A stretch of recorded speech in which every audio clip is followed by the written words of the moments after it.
Hey everybody, it's Najee Dorsey, and you're with WITHNAJNOW.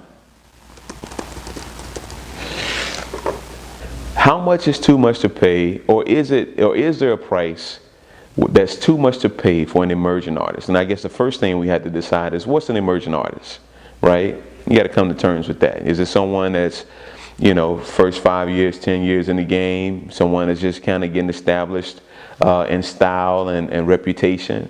But if they are an emerging artist, how much is too much to pay?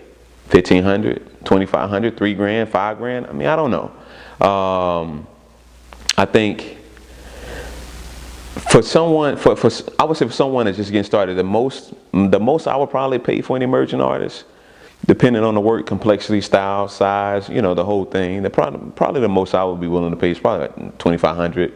$3,000, somewhere in that range, because I think time will tell in terms of the value of the work being substantiated in the market.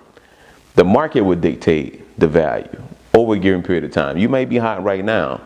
Will you be around in 5 years? Will you be around in 10 years? Will you have people continue to collect your work? Or will you be growing as an artist? Will this work be representative of what you'll be doing 10 years from now? So I mean, just a number of questions that we have to ask, and we should really think about, like, how much is too much to pay? Or is that just, consumer beware, buyer beware, price subject to change? I don't know. I got another thought as it relates to the part about how much is too much to pay for an emerging artist. And especially since Miami Art Basel's coming up, first weekend in December, big fair. I'll be there this year. I hope to bump into a number of y'all. Last year when I was in Miami doing Art Basel, I stopped by one of the exhibits and I asked the dealer, I said, well, who's new that you're representing, right? And he gave me a name, and I said, well, how much are you introducing them into the marketplace? He said, oh, it's a recent graduate, this particular art program, this and that, and I'm introducing them into the marketplace at $4,000 to $30,000. I'm like, where in the hell do you get this number from?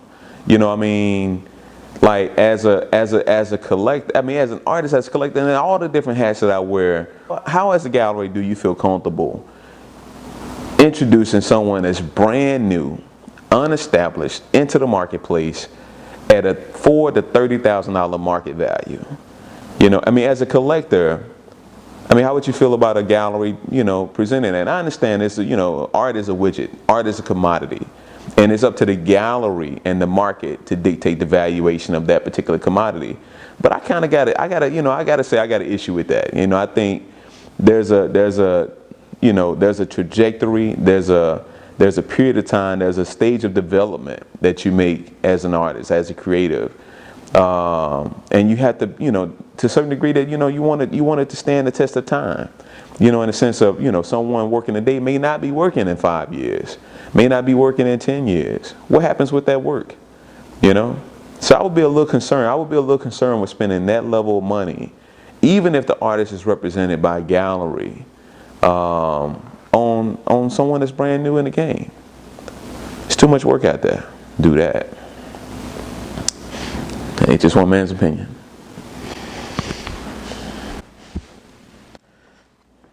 It's Najee, and you're with WITHNAJNOW. Peace.